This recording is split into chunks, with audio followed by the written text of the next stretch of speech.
व्यासपीठावरील सर्व मान्यवर आणि उपस्थित बांधवांनो आणि भगिनींनो, एक क्षणभर माझ्यासमोर प्रश्न पडला, मी डावा आहे की उजवा आहे.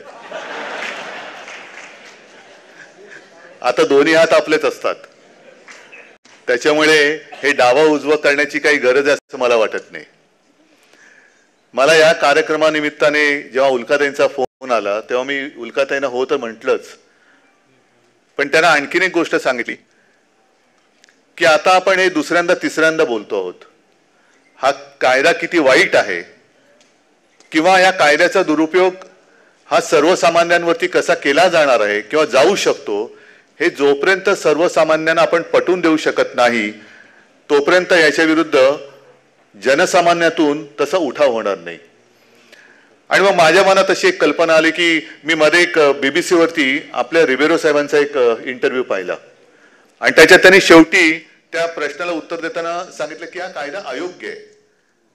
आता अशी जी काही माणसं आहेत ज्यांना कायद्याची माहिती आहे, म्हणजे यांना सगळ्यांना माहिती आहेच, पण सत्ताधारी काय म्हणतील, हा तुम्ही विरोधक आहात, तुम्ही विरोधी बोलणारच आहोत. विरोधी आहोत, पण आम्ही विरोधी तुमच्या सडलेल्या मानसिकते विरोधी आहोत, देशाच्या किंवा राज्याच्या विरोधात नाही आहोत.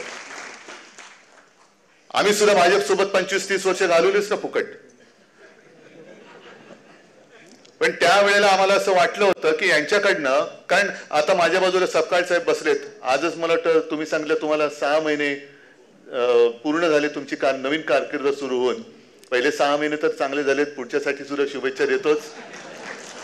पण तेव्हा आमच्या समोर तुम्ही होता, बाजूला तर पवार साहेब होते. पवार साहेब आणि बाळासाहेबांची म्हणजे त्यांचं नातं तुम्हाला माहिती आहे. मतभेद पण टोकाचे आणि मैत्री तर त्याच्या पलीकडची. म्हणजे थोडक्यामध्ये काय की या राजकारणामध्ये मतभेद आहे ना, मतभेद म्हणण्यापेक्षा मी त्याला मतभिन्नता म्हणतो. मतभिन्नता असू शकते.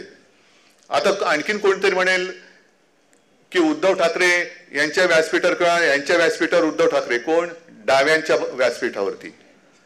कारण डावे आणि म्हणजे कम्युनिस्ट आणि शिवसेना पण संघर्ष झालेला आहे, फार भयानक संघर्ष झालेला आहे.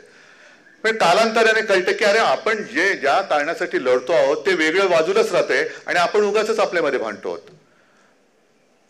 आणि राजकारणामध्ये व्यक्तिगत द्वेष सूड हा असता कामा नये. आणि म्हणूनच मी पवार साहेब मी काँग्रेस कम्युनिस्ट असे एकत्र का येऊ शकलो, कारण आमच्या सगळ्यांच्या मनामध्ये देशप्रेम हा एक कॉमन धागा आहे. आणि जो देशद्रोही असेल त्याच्या विरुद्ध तो कोणी असू दे त्याला फासावरती लटकवलाच पाहिजे, याच्यामध्ये दुमत असूच शकत नाही.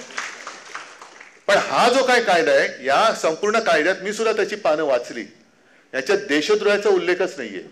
सुरुवातीच्या पॅरेग्राफ मध्ये 2 वेळेला कडव्या डाव्या म्हणजे काय, कडवे डावे म्हणजे काय. मी तेव्हा प्रेस समोर बोलताना म्हटलं होतं की कडवे वाल मला माहिती आहेत, पण त्या वालाला सुद्धा मोड फुटतात की नाही सुप्रिया मला माहिती नाही, कडवे वालाला पण कडवे डावे म्हणजे काय बरं, कडवे डाव आणि उजवं म्हणजे नेमकं आहे तरी काय प्रकरण हे. म्हणून मी समजून घेतलं की डावं काय आणि उजवं काय. तर आपल्या संविधानात असं डावं आणि उजवं नाहीच आहे.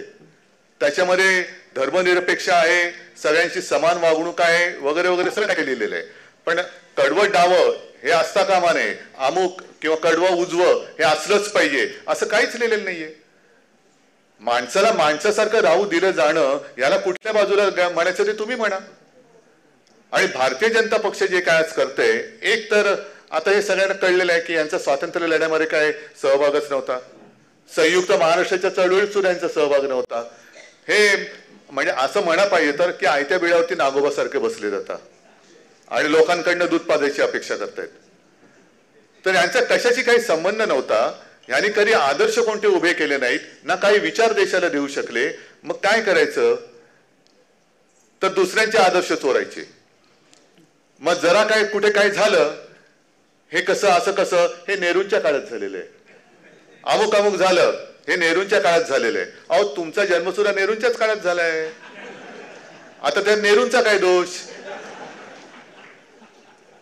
बरोबर ना. म्हणजे आता हे सगळे जे नेहरूंना दोषी धरतायत, आता ते नेहरूंचा दोष काय झालं, त्यांच्या काळात तुमचा जन्म, त्याला ते तरी काय करणार.